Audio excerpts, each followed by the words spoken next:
कहानी के शुरू में हम एक आदमी को देखते हैं जो एक गुफा में अपने डॉग के साथ था। वहाँ पर बड़े से संदूक में खजाना छुपाने आया था और साथ ही उसने इस जगह का नक्शा भी बनाया हुआ था ताकि बाद में भी वो यहाँ पर आ सके। जब वो यहाँ से जा रहा था तभी सारी गुफा हिलने लगती है। ऐसे लग रहा था जैसे कोई ज़लज़ला आ गया हो। बाहर जाने का रास्ता बंद हो गया था। उस आदमी का डॉग तो दूसरी तरफ चला गया था पर वो उधर ही गुफा में फंस गया था। वो अपने डॉग को एक संदूक और यहाँ का नक्शा देकर कहता है, जाओ जाकर थोड़ी दूर एक विच का घर है जो जादू करती है, उसको ये चीजें जाकर दे आना। वो डॉग ऐसा ही करता है पर वो बेचारा उधर ही फंस गया था। उस आदमी का डॉग जादूगरनी के घर तक पहुंच जाता है और उसको सारी चीजें दे देता है। इसके बाद कहानी में हम कुछ आगे का सीन देखते हैं जहाँ पर एक आदमी जिसका नाम एमिट था, जो उसी आदमी का पड़पोता था जो गुफा में दफन होकर मर गया था।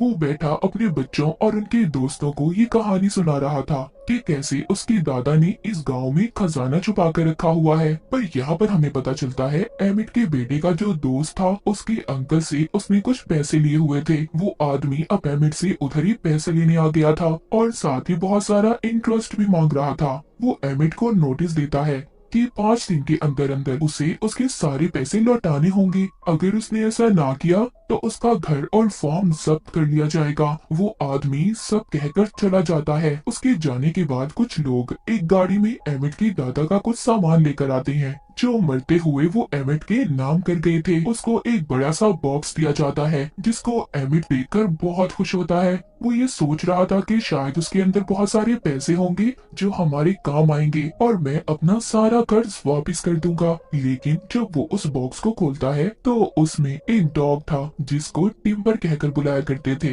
वो उसको अपने बच्चों को देकर अपने दोस्त के साथ शहर की तरफ काम के सिलसिले में चला जाता है ताकि वो कुछ पैसों का बंदोबस्त कर सके और अपनी बड़ी बेटी को ये जिम्मेदारी देता है कि तुमने सब बच्चों का ख्याल रखना है। एमिट का बेटा उसके दोस्त की बेटी के साथ उस बॉक्स को उठाकर अंदर लेकर आता है जिसमें टिम्बर था। उसको उस बॉक्स में से अपने डैड के दादा की तस्वीर और एक नक्शा मिलता है जिसको उसके दादा ने गुफा में छुपाया था। एमिट का बेटा बहुत खुश होता है और सोचता है कि खजाने वाली बात बिल्कुल सच है। अब वो उस खजाने को ढूंढने का फैसला करते हैं। तभी उसकी बड़ी बहन आती है और कहती है, मैं पार्टी में जा रही हूँ, तुम प्लीज घर पर रहना और घर से बाहर मत जाना। उसके जाने के बाद दोनों बच्चे अपनी जरूरत का कुछ सामान लेते हैं और साथ ही अपने डॉग को भी लेकर उस खजाने की तलाश में निकल जाते हैं। वो सबसे पहले उसी गुफा में जाते हैं जो हमने कहानी के शुरू में देखी थी। उधर ही उनको जमीन पर कुछ नजर आता है। जब ये वहाँ से मिट्टी हटाते हैं तो उधर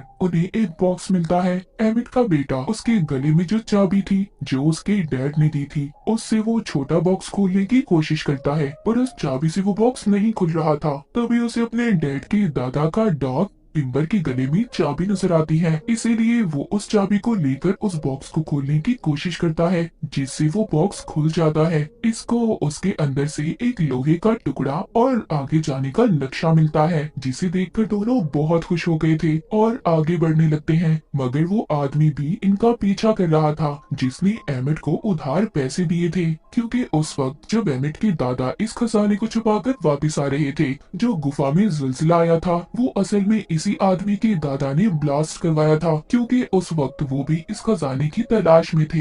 एमिट के बेटे और उसके दोस्त ने भी इन्हें देख लिया था, इसीलिए वो आदमी अपने कुछ साथियों को इनके पीछे लगा देता है। मगर वो तो यहाँ से भाग गए थे और नक्शे के मुताबिक आगे बढ़ रहे थे। आगे जाकर जब उनके डॉग उल्टा लेटते हैं तो उन्हें एक पहाड़ नजर आता है जिसको उल्टा लेटकर ही देखा जा सकता था। वो डॉग उनको भी देखने का कहते हैं।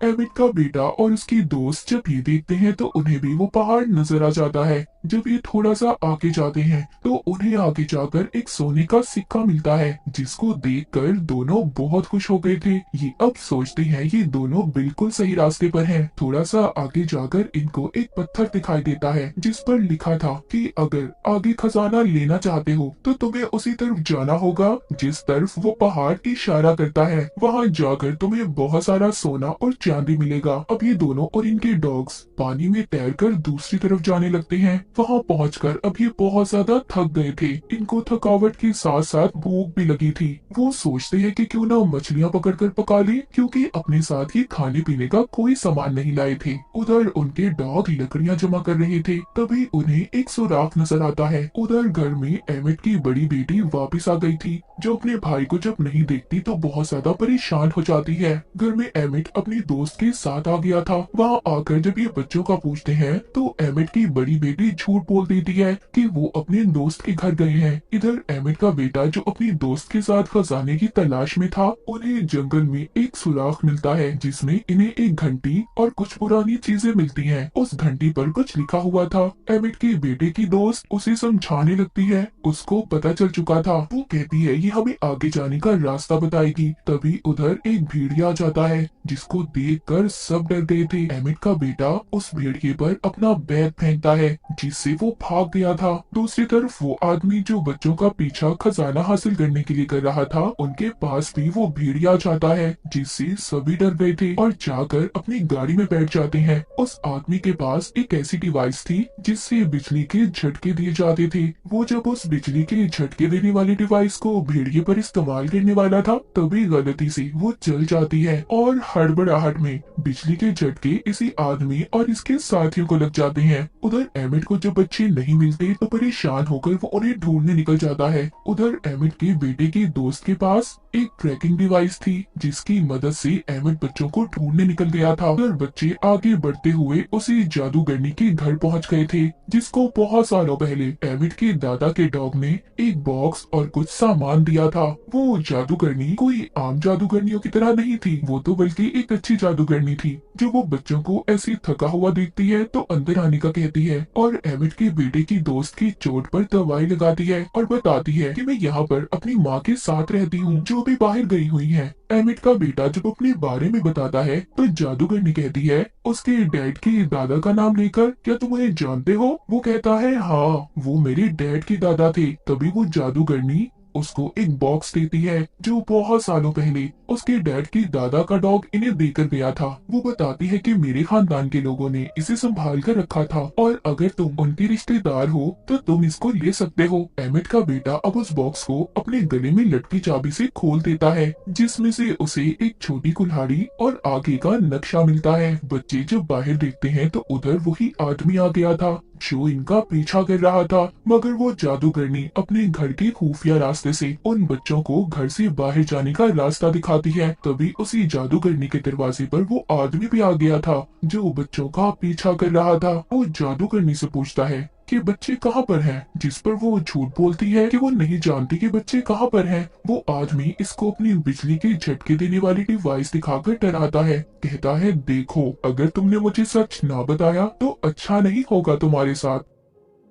उधर बच्चे अपनी आखिरी मंजिल की तरफ पहुंच गए थे, पर वहां पर एक झरना था और आगे जाने का कोई रास्ता नहीं था। लेकिन अचानक ही उधर उनके डॉग को जमीन पर कुछ निशान दिखाई देते हैं, जो शोर करके उनको अपनी तरफ बुलाते हैं। वहाँ निशान में एक छोटा लोहे का टुकड़ा, घंटी और छोटी कुल्हाड़ी रखने के निशान बने हुए थे। जो जो चीजें इनको अब तक मिल चुकी थी, उन चीजों को उधर लगाते ही पत्थरों के दरमियान एक रास्ता बन जाता है, जिसे देखकर वो बहुत खुश होते हैं। तभी उधर वही आदमी भी आ गया था जो इनका पीछा कर रहा था। वो कहता है शुक्रिया मेरे बच्चों, खजाने को ढूंढने के लिए। जब वो उस रास्ते पर जाने वाला था तभी उस गुफा से बहुत सारे चमगादड़ बाहर निकल आते हैं, जिससे सबका ध्यान भटक गया था। इस बात का फायदा उठाकर एमिट का बेटा उन सब चीजों को निकालकर अपनी दोस्त और डॉग्स के साथ अंदर चला जाता है, जिसके जाते ही रास्ता बंद हो गया था। वो अंदर आकर इधर उधर खजाना ढूंढने लगते हैं। ये वो ही गुफा थी जहाँ पर एमिट के दादा ने खजाना छुपाया था। ये सब ट्रॉली में सवार होकर आगे बढ़ने लगते हैं। बाहर वो आदमी जो खजाने का पीछा कर रहा था, वो बॉम्ब को ब्लास्ट करके रास्ता खोल लेता है। तभी बॉम्ब के फटने की आवाज एमिट भी सुनता है। वो भी उधर पहुंच चुका था। अंदर गुफा में एमिट के बेटे को वही संदूक मिल जाता है जो एमिट के दादा ने छुपाया था। वो जब उसको खोलते हैं तो उसमें सिर्फ हड्डियां थी। वो सोचते हैं इतनी मेहनत करने के बाद भी हमें सिर्फ ये पुरानी हड्डियां मिली, क्या फायदा हमारी इतनी मेहनत का। पर टिम्बर को उधर सोने की एक हड्डी मिलती है। जब वो थोड़ा सा आगे जाकर देखते हैं तो वहाँ पर बहुत सारा सोना था। उनको अपनी आंखों पर यकीन नहीं आ रहा था कि उन्होंने खजाने को ढूंढ लिया। लेकिन उधर वो आदमी जो खजाने की तलाश में था, उधर आकर सबको पकड़ लेता है। उधर ही जादूगरनी का डॉग भी आ गया था, जो उस आदमी पर हमला कर देता है। तभी सारे डॉग उसके बाकी साथियों पर भी हमला कर देते हैं। तभी एक आदमी का हाथ वहाँ पर लगे हुए बॉम्ब पर गलती से पड़ जाता है, जिससे वो जलने लगते हैं। पूरी गुफा हिलने लगी थी। सब लोग जल्दी जल्दी बाहर आ जाते हैं। बाहर आते ही वो आदमी जो खजाने के पीछे था, सबको कहता है ये खजाना मेरा है, और बिजली के झटके देने वाली डिवाइस से भी डराता है। तभी एमिट के बेटे की डॉग्स उस पर हमला कर देते हैं। वो डिवाइस गलती से ऑन हो जाती है। उसके चलते ही उसे और उसके साथियों को झटके लगने लगते हैं, जिस पर सब हंस रहे थे। लेकिन एमिट अभी भी परेशान था, क्योंकि उस खजाने तक जाने का रास्ता बंद हो गया था। वो सोचता है अब तो उसे 5 दिन बाद अपना घर खाली करना ही पड़ेगा। पर तभी उधर टिम्बर सोने की हड्डी लेकर आता है। अब उनको कहीं पर भी जाने की जरूरत नहीं थी। एमिट सोचता है कि इसको बेचकर तो उन्हें बहुत सारे पैसे मिल सकते हैं, जिससे उनका घर भी बच जाएगा। मूवी के आखिर में दिखाया जाता है कि एमिट के बेटे को एक जानवर के कंकाल में से एक और खजाने का नक्शा मिलता है, जिसको देखकर ये बहुत खुश होते हैं और फैसला करते हैं कि इस खजाने को भी ये ढूंढेंगे। इसी हैप्पी एंडिंग के साथ ये मूवी यहीं पर खत्म हो जाती है।